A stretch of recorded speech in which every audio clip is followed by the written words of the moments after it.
Hello everyone, welcome to our channel current on affairs. तो आज हम 17 दिसंबर के करंट अफेयर डिस्कस करेंगे और उससे पहले कल के यानी 16 दिसंबर के करंट अफेयर का क्विक रिवीजन लेंगे।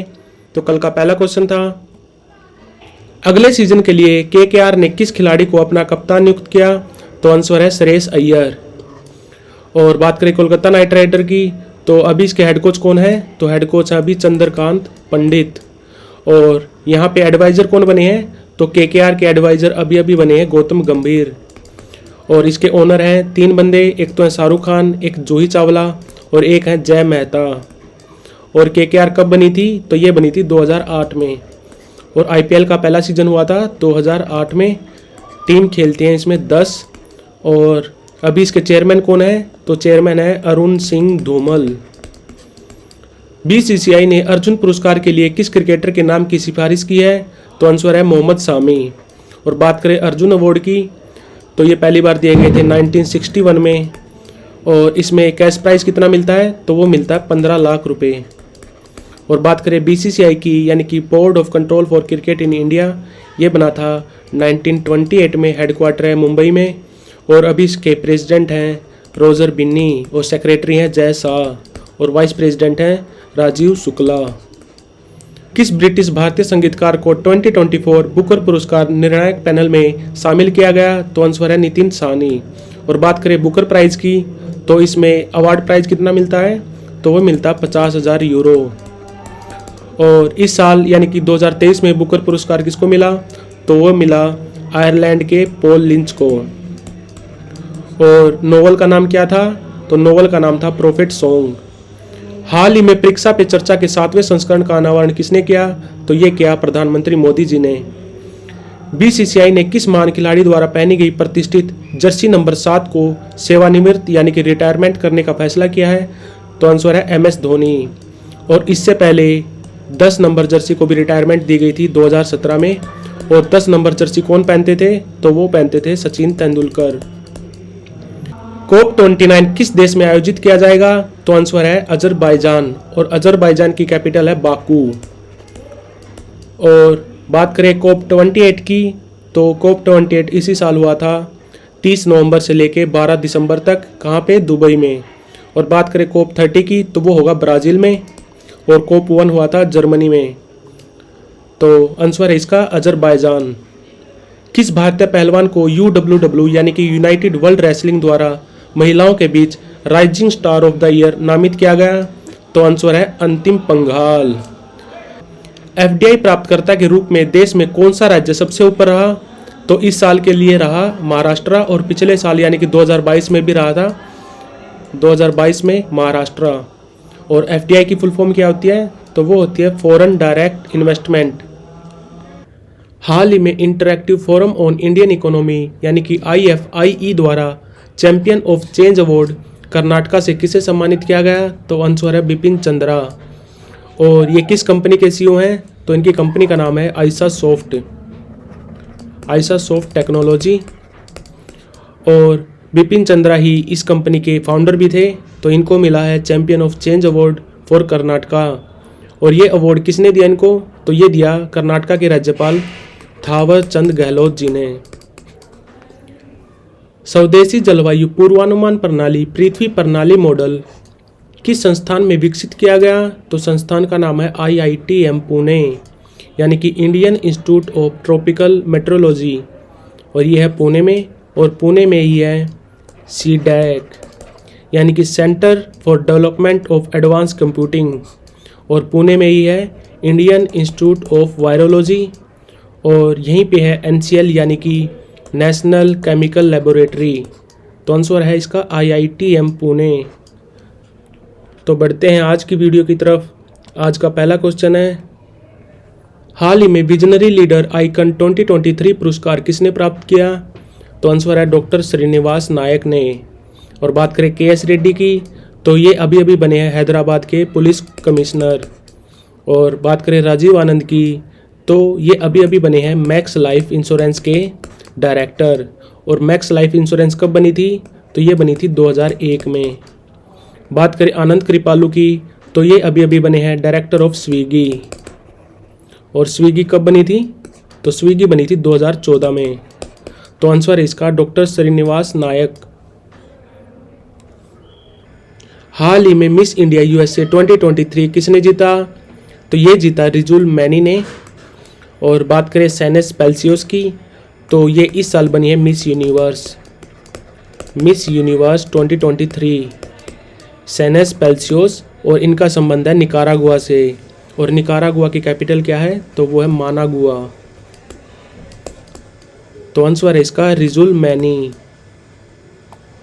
रक्षा मंत्रालय ने किसके साथ इलेक्ट्रॉनिक फ्यूज की खरीद के लिए एक समझौते पर हस्ताक्षर किए हैं?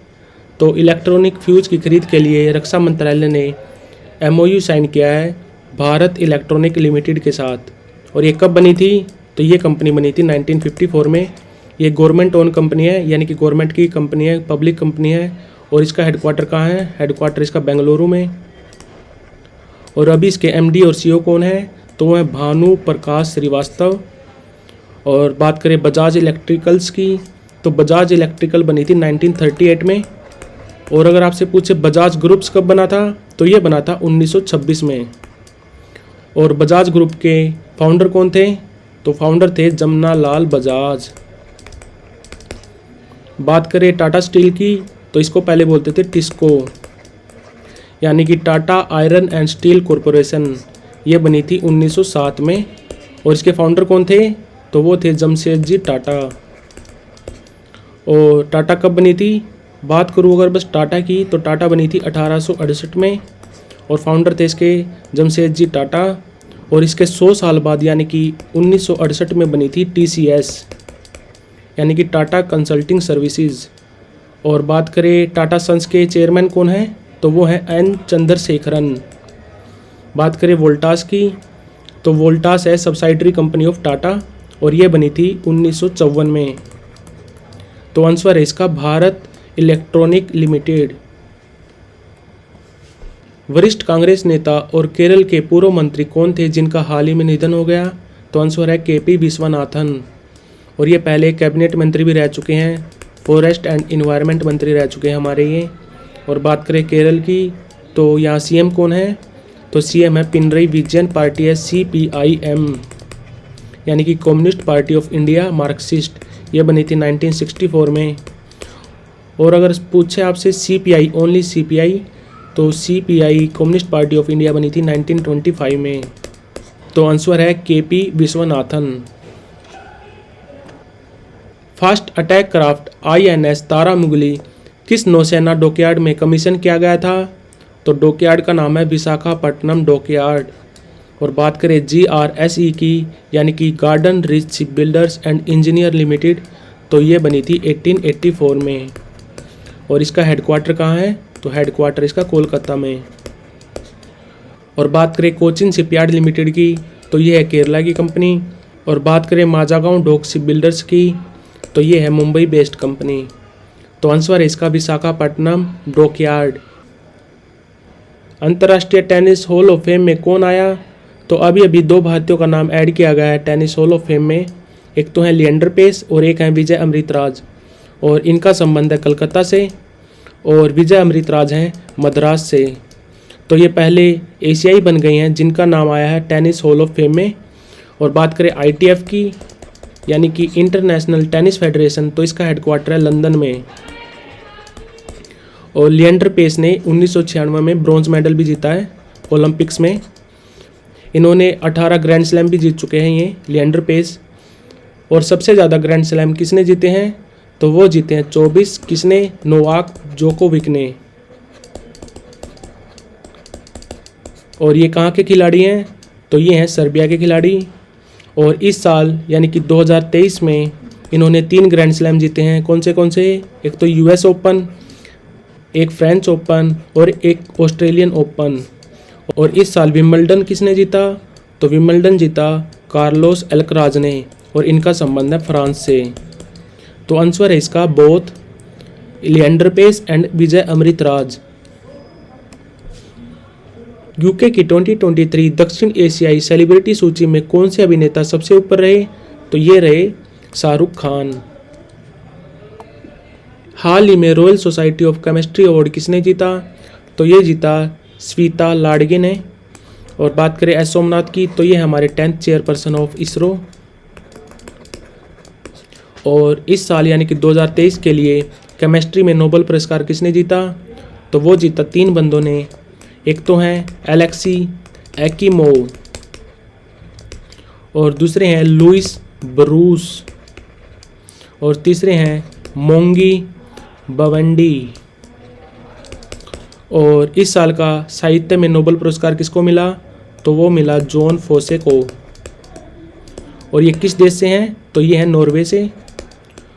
इस साल का शांति के लिए नोबेल पुरस्कार किसको मिला? तो शांति के लिए नोबेल प्राइज़ मिला नरगिस मोहम्मदी को और इनका संबंध है ईरान से। तो आंसर है इसका स्वीता लाडगे। तो like share subscribe. Thank you for watching current on affairs.